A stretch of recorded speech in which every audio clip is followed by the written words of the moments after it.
اجمیر شریف میں کتنے بڑے اللہ کے ولی ہیں؟ خواجہ معین الدین چشتی اجمیری، اجمیر میں راجستھان میں بہت بڑے اللہ کے ولی تھے، بہت بڑے اللہ کے ولی تھے، بہت بڑے۔ ایک طرف ادھر بریلوی شریف، یہاں بریلی شریف اتر پردیش، یہاں ان کے ماننے والے ان کے ماننے والوں میں ٹکراؤ ہو گیا۔ ایک طرف نعرہ لگنے لگا، یہ بریلی شریف سے کچھ نوجوان پہنچے وہاں شاید اجمیر، مسلم ہے، دیکھیے اجمیر پہنچے، وہاں پر انہوں نے اپنا جو نعرہ تھا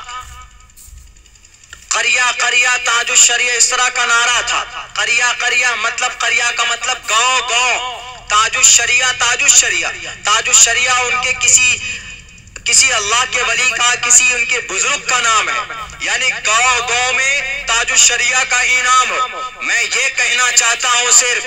آپ کسی اللہ کے ولی سے عقیدت مند ہو، آپ کسی اللہ کے ولی کو مانتے ہو، اچھی بات ہے، ولی کو ماننا بھی چاہیے، ولی سے عقیدت بھی رکھنی چاہیے، ولی سے محبت بھی کرنی چاہیے، اس بات کا میں بالکل منکر نہیں ہوں۔ لیکن ایک بات میں یہ کہنا چاہوں گا کہ اگر آپ گئے اجمیر، وہاں پہنچے تو وہاں پر اپنا جھنڈا گارنے کی کیا ضرورت تھی؟ اگر آپ کو یقیناً تاج الشریعہ سے محبت ہوتی تو شریعت کا مطلب اللہ کا فرمان، تو اس شریعت کو آپ اپنی زندگی میں دیکھو کہ صرف قریہ قریہ تاج الشریعہ کا نام لے کر کوئی جنت الفردوس کے دروازے تک نہیں جائے گا۔ تمہارا عمل کتنا اچھا ہے، اس تاج الشریعہ جس کا غلام، جس کی سنت پر عمل کر کے جس کو تاج الشریعہ کا خطاب ملا، وہ سنت محمد رسول اللہ صلی اللہ علیہ وسلم کی سنت ہے۔ اور سنو، دنگا اور لڑنے اور اسلام کو بدنام کرنے والوں، اسی نبی نے فرمایا تھا المسلم کجسد واحد،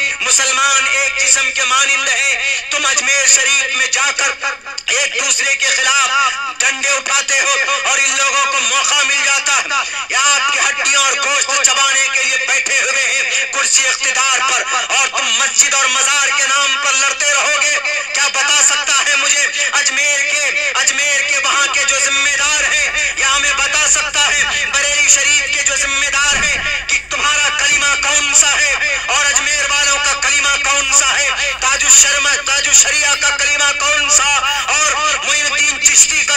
کلمہ کون سا ہے؟ شام پور والوں کا کلمہ بھی لا الہ الا اللہ محمد الرسول اللہ ہوگا، پلاسی والوں کا بھی یہی کلمہ ہوگا، چوکی والوں کا بھی یہی کلمہ ہوگا، ایک عام انسان کا بھی یہی کلمہ ہوگا، ایک مکھیا کا وہی کلمہ ہوگا، ایک ایم ایل اے کا وہی کلمہ ہوگا، ایک ایم پی کا وہی کلمہ ہوگا۔ کلمے میں جب کوئی تبدیلی نہیں ہے تو پھر تم نے کیسے اپنے الگ الگ گٹ بنا لیے؟ تمہاری اس گٹ بندی کی وجہ سے یہ قوم تباہ ہو رہی ہے، اس قوم کو شہید کیا جا رہا ہے، مارا جا رہا ہے، ہمارے مدارس بند کیے جا رہے ہیں، ہمارے مکاتب بند کیے جا رہے ہیں، ہمارے داڑھی اور ٹوپی کے نام پر ان کو شہید کر دیا جاتا ہے، ان کو جانوروں کے نام پر ان کو مارا جاتا ہے۔ اس وقت تمہاری منہ میں آواز نہیں ہوتی، اس وقت تم کوئی نعرہ بلند نہیں کرتے، لیکن جب بات آتی ہے تمہارے مزارات کی اور تمہارے جناب مکتب فکر کی، اس وقت چیختے اور چلاتے ہو۔ اپنی زبان میں آواز پیدا کرو، اللہ کے کلمے کو بلند کرو۔ یہ نئی تاج الشریعہ اور جناب اجمیر والوں کے سامنے میں جا کر اپنا جھنڈا گاڑتے، میں دونوں سے کہوں گا کہ اسلام کو بانٹو مت، تمہیں جج کیا جاتا ہے۔ جب اللہ کے نبی نے کہا کہ سارے مسلمان ایک پلیٹ فارم پر، سارے مسلمان ایک دوسرے کے بھائی ہیں، المسلم اخو المسلم، ایک مسلمان دوسرے مسلمان کا بھائی ہے۔ اس سے بھی بڑھ کر کہا المسلم کجسد واحد، مسلمان ایک جسم کے مانند ہے، یعنی جتنے بھی مسلمان ہیں دنیا میں وہ ایک جسم کے مانند ہے، یعنی جسم کے کسی حصے میں اگر